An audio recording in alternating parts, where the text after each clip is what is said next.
Today we're going to be talking about how to overcome fear and how I trained my nervous system to become unafraid.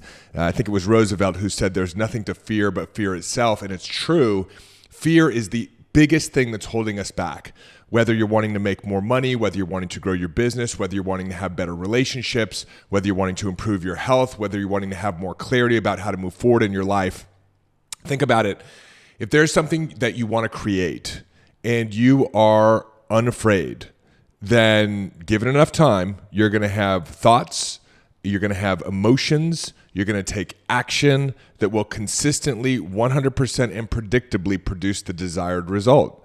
And if we were to look at the one thing that prevents us from creating any kind of change or growth in our lives, it is fear. And so my question is, do you think fear is holding you back? So in this episode, I'm going to share with you how I trained my nervous system to become unafraid. And as a result of that, over time, how I was able to attract and marry the woman of my dreams, how I was able to generate over $30 million in a business doing what I was meant to do in the world over a short few years, and also how being unafraid has contributed to me being clear on who I am and what I'm creating in my life. And so the first question I have for you, when you are afraid, you cannot powerfully create. And fear emerges in a variety of forms, from anger to stress to overwhelm to anxiety to depression. Hustle and grind is a form of fear, right? It comes from a place of desperation. Fear of not having enough time, fear of not having enough money or economic insecurity. Indecision is a form of fear. Being afraid to make a decision because you're afraid that there's a right decision or a wrong decision. Comparing yourself to other people is a form of fear. It's sort of a checking in on your current status and this fear of not being as far along as you should be. Perfectionism is a form of fear. Procrastination is a form of fear. And self-sabotage is a form of fear. In fact, it's starting to sound a lot like what my life was on a moment-by-moment, daily, consistent basis before I started to get into this work and before I started working with my emotions and working with my nervous system and realizing that I actually have the ability to start to retrain my body. I want you to think about how much time you spend in fear. And so we have a distinction that we teach called the two states of being. And the two states of being says that in any moment and in every single moment, you're in one of two states of being. Either in what we would call a powerful state of being, and powerful states are states of being and emotions that feel good, like joy, curiosity, excitement, compassion, empathy, enthusiasm, peace, and calm. Powerful states of being. Or primal states of being. The primal states of being are states of being that don't feel good. States like stress, anxiety, boredom, jealousy, anger, depression. And so you're always in one state of being or the other. And you're never in two states of being at the same time. And this is a really important distinction to understand because it allows you to start to evaluate how much time you're spending in fear. And I want you to think about it right now.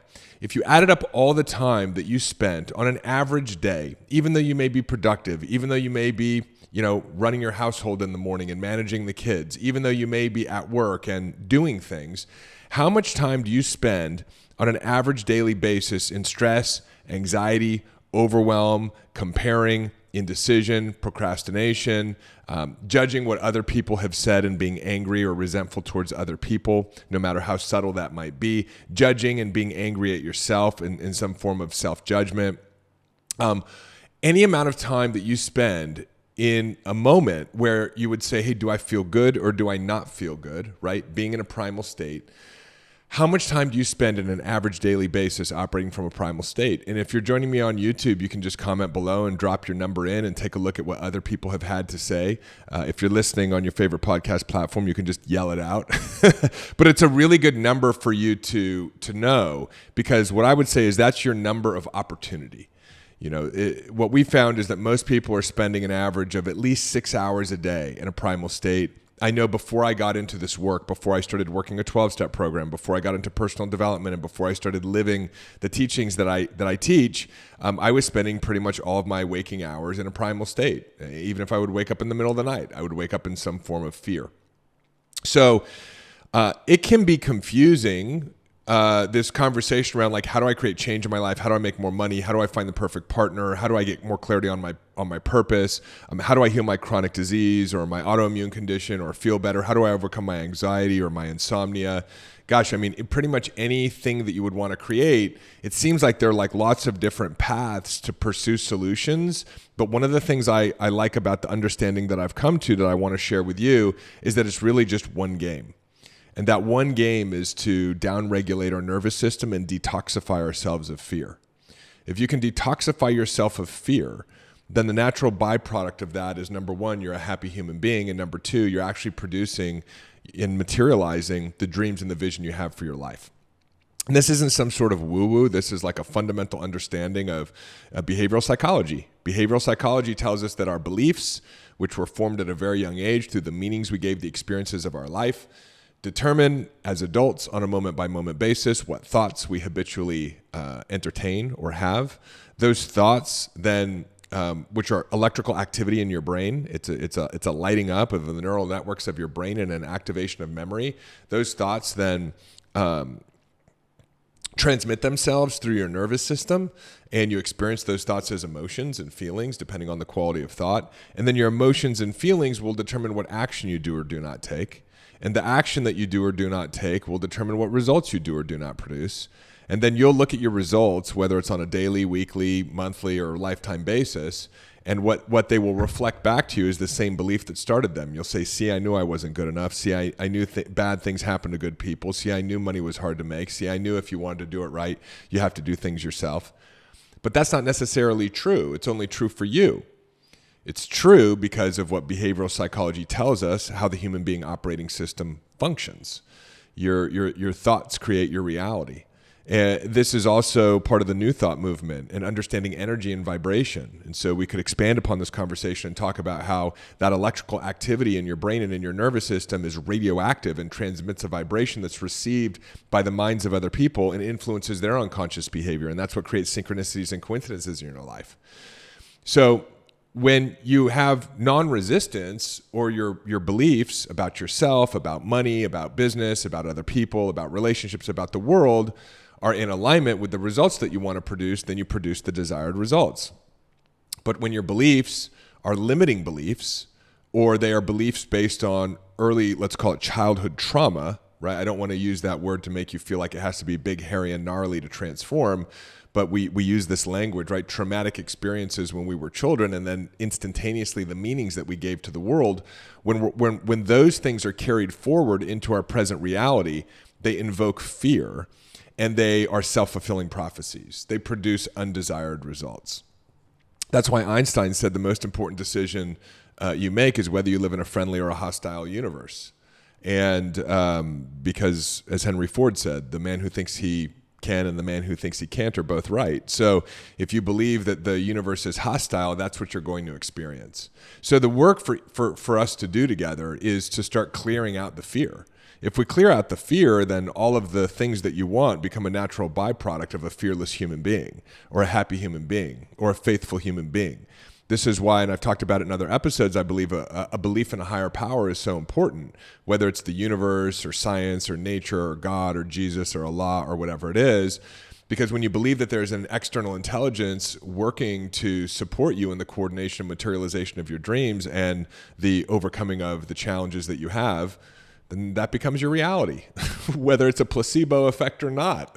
So belief is very, very powerful. And so what is this fear, right? If the name of the game is that we want to identify where our fear is and then translate or transform or metabolize the fear into something else, into faith, into non-resistance, what is fear? Well, fear is it's unprocessed emotion that has become a habit. So, for example, maybe when you were a kid, you were told that children should be seen and not heard. And so now as an adult, and when you experienced that when you were a child, it didn't feel good. And I would suggest it didn't feel good because it wasn't in congruence and alignment with the way you were supposed to live with infinite possibilities, right? Whoever told you that had their own unprocessed trauma and passed that on to you, saying children were to be seen and not heard. And so when you took that information in, your nervous system almost had like a backlash or a response that was this negative feeling. And it was the way the information was processed in your nervous system. And so that became a memory. And now as an adult, as you're living your life, there's still this part of you that hasn't been fully processed yet. It hasn't been fully worked with or retrained or re-educated. And so, you're in a business meeting and you have something that you want to share, but then you feel like you can't share it. And then that same emotion comes up from when you were a child. And now you're not living congruently, you're not living authentically, and it creates emotional discomfort for you because you're reliving that memory within the environment of the workplace. But we're not aware that this is what happens. And this is why a lot of times in sort of personal growth 1.0, I was listening to a podcast interview, and I won't say with who, it's a very well-respected thought leader, and he said, yeah, I've just learned in order to work with fear, you notice when the fear comes up, and then you start to question the fear, and then you re-educate the fear. And it's very similar to what I'm going to be sharing with you in today's episode, but I think you have to have this background context in order to be successful in implementing a strategy like that. It's sort of like you can get on the basketball court and you can kind of observe that the way the game works or the rules of the game is to go to the other end of the court and put the ball in the basket, and then you get some points for it. So I could just say, hey, like that's the game. This is what you need to do. But it's very different than having a full context of the game of basketball and having on the court intelligence like LeBron James and being able to operate intuitively. And so I'm sharing this with you because this was necessary in order for me to actually integrate all of the things that I was hearing in personal growth. Because if you're here, this probably isn't your first personal development related video. And you're a seeker who's looking to integrate the information that you've been learning. And what I have found is that the proper context is essential to the integration. When you hear it in a particular way and you're able to understand like where this emotion came from and what's happening now, then you give yourself permission to work with it at a deeper level. And thanks to you, I understand this because you've left so many fantastic comments on my videos and my episodes, letting me know that this has really been a breakthrough for you in the way that I'm explaining it. So I digress. Let me get back on track. What happens is you're in the moment of your adult life or your teenage life, depending on how old right now you are, and you're experiencing a memory. So that's the first thing to acknowledge is like, this is just a memory. My nervous system and my brain have been trained to interpret this experience in the same way that I experienced something like this very early on in my life, and so. That awareness begins to separate you from the fear itself, right? If I just tell you, hey, separate yourself from the fear, it's like, well, I can't. Like it's inside of me. It's almost like I'm wearing the fear. But this small distinction that like, hey, this is just a memory that's showing up for you right now allows you to now separate yourself and observe it. Like, okay, I'm having a memory of an experience. A lot of people spend a lot of time going back in history and looking at some of the original experiences, just like diffuse those original moments, and I think that can be beneficial. We leverage that in some of the tools that we teach, but you don't have to. You can just be aware that, like, oh, I'm having this fear. It's an unprocessed emotion, and it's a memory. So, what's the solution? Well, again, like I said, number one, know that it's coming from the past, and know that in the present moment now, you can begin to question the fear. And the process of questioning the fear is to, once you feel the fear, whether it's stress, anxiety, anger, number one, you know that this is just a memory. You know it's not conducive to you actually creating what you want in your life, and it's not conducive to you being a happy person. And so you dedicate yourself to actually working with this information as it's coming up. You don't just go on with your day and go on with your week and go on with your month and continue to be the same person. At some point in time, whether it's in the moment or later that day, or if you're kind of committing to do some, personal work or growth work over the course of a weekend, you go back to that moment, and the first question you want to ask yourself is like, what was I thinking? What was I thinking about this experience? Right? I'm aware of the emotion. It was anger, right? It was stress. It was anxiety. It was some form of fear. I could tell in the way that I reacted and the way that I felt. What was I thinking? And you look at the thoughts, because it's very important to understand that, remember, we talked about there's only two states of being, powerful states and primal states. And the name of the game is to operate from a powerful state of being as much as possible. You're not always going to operate from a powerful state. That's okay, right? Your nervous system is an ancient nervous system that's designed to help you survive. It's just applying itself in inappropriate situations right now. You're not going to be eaten by a dinosaur, right? So what determines whether you're in a powerful state or a primal state, which is really the only important thing if you want to create change in your life, is your own thinking. Your thoughts are the only thing that determine whether you're in a powerful state or a primal state. So the external circumstance, the thing out there, that's not what's determining how you feel. It's the meaning that you're giving the experience. So like when you have an argument with your spouse, it's not what your spouse did that made you angry. It's the meaning that you're giving the situation with your spouse that's making you angry. So the anger is in you. It's in your own thoughts. It's not external to you. When you get a bill that you don't expect, from your insurance company that they didn't cover something, now you owe another $800 and you move into a fear of financial insecurity. It's not the bill that caused you to move into a fear of financial insecurity or financial stress or worry. It's the meaning that you're giving the bill, right? I'm going to run out of money. I'm not going to have enough. That is what's creating the emotion in you. In this case, it's a primal state. So we want to look at these emotions, and it's very important, just as a side note, to understand that these emotions are coming up inside of you. See, a lot of people, they blame their external environment for the emotion that they're feeling. But really, the emotion is in you. It's just in you, and it's waiting to be transformed. It's coming up because it's wanting to be worked with. It's wanting to be re-understood. It's wanting to be rehabilitated so that you can have a more expansive life. And we make the mistake of thinking that it's the thing out there that's causing us to feel this way. But really, the way the mind works is this emotion comes up inside of you, and then the mind justifies the emotion by looking externally to find something to blame or to justify the emotion. But make no mistake, the only thing that's determining how you feel, and whether you're in a powerful state or a primal state, are the thoughts that you're having. And what we found to be true is that 100% of the time, when you're having thoughts that move you into a primal state, it's some form of limiting belief or unprocessed trauma. And 100% of the time, it turns out not to be true.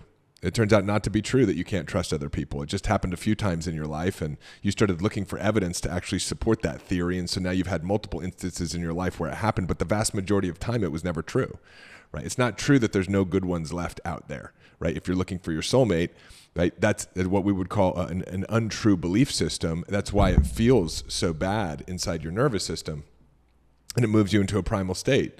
Right? What's true is that because of this belief, you're not showing up as charismatic, as attractive, and you're not having at an unconscious level the thoughts and ideas and making decisions to go to certain places where you'll run into your soulmate.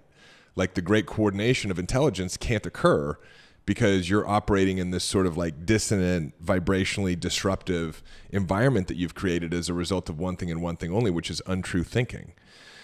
And so a really simple tool that we teach called the decision matrix, and you can catch some other episodes where I've walked you step by step through it, or you can jump on over to my website and opt into our newsletter and go through a video series where I talk about the decision matrix, is this idea that once you identify the thought or the limiting belief that was creating this emotion, right, this negative emotion or primal emotion that occurred for you, and you now realize that it's a limiting belief and it's not true, you can play a little game with it.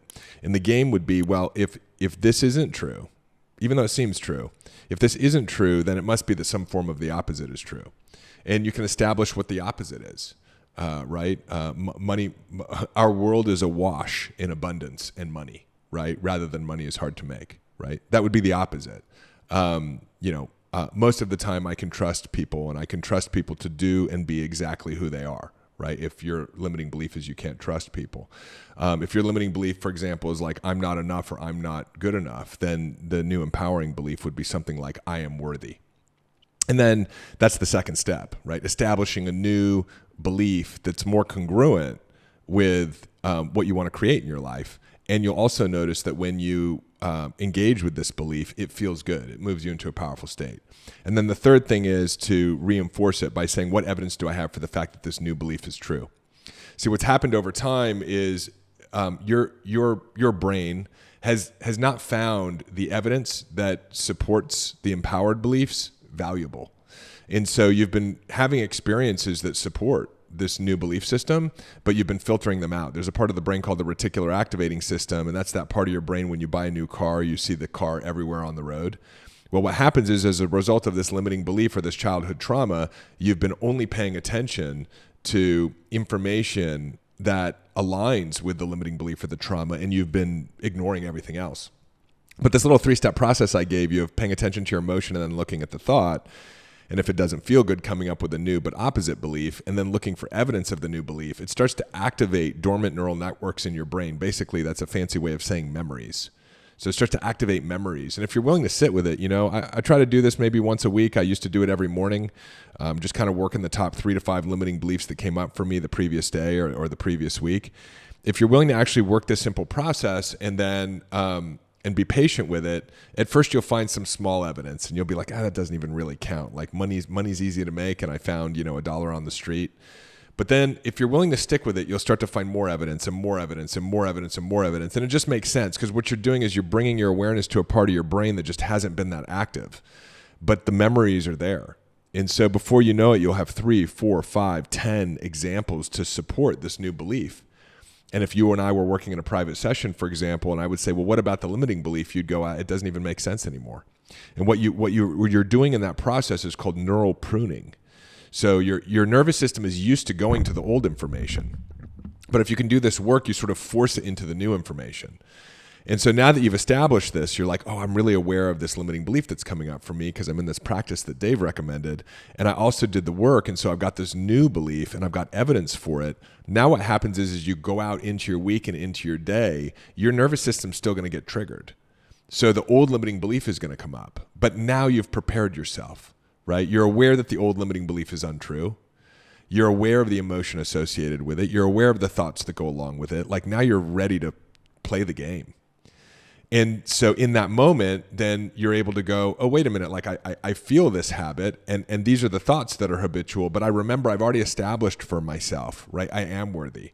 I've already established for myself there is enough time to get all of the things done that need to get done, and what doesn't get done today will get done tomorrow. And I trust that process, right? If we're dealing, for example, with there's not enough time, right? So you'll remind yourself in the moment of the new belief, and you'll have the evidence to support it. And that's the new rep.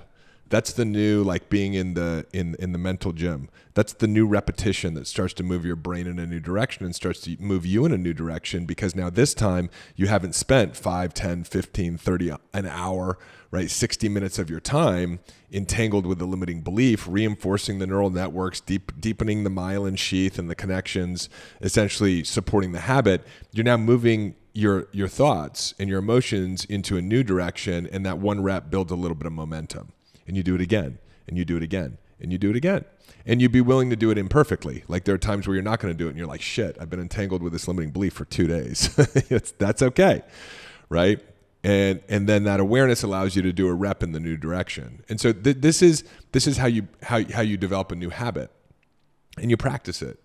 And you practice this as if it's the most important practice in your life, because it is.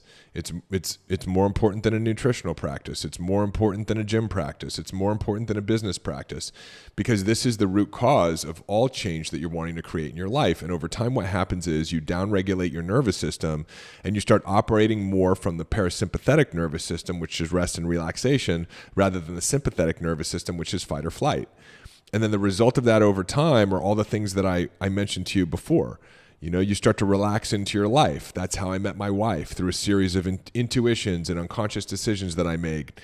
I made a decision back in, I think it was the end of 2012, that I'd been single for 10 years, and I was going to meet a beautiful Colombian woman and make her my wife. 2 weeks later, through a series of incalculable synchronicities, I end up meeting my wife, who's a beautiful Colombian woman. This is the root cause of how we produced over $30 million in an impact-driven business. If you look back, you could see that I implemented some strategies, but how did I choose those strategies, and how did I get those strategies to work effectively? Well, it was all a result of my mindset and being aligned and being congruent with the results that I wanted to produce. In 2016, 2017, I started having chronic health conditions, and I'm almost completely all the way through it. In fact, I am all the way through it. I'm just waiting for my body to catch up. Why? Well, because I've been able to heal or metabolize a lot of these misunderstandings of my limiting beliefs and my childhood traumas that were keeping my body essentially consistently or stuck in fight or flight.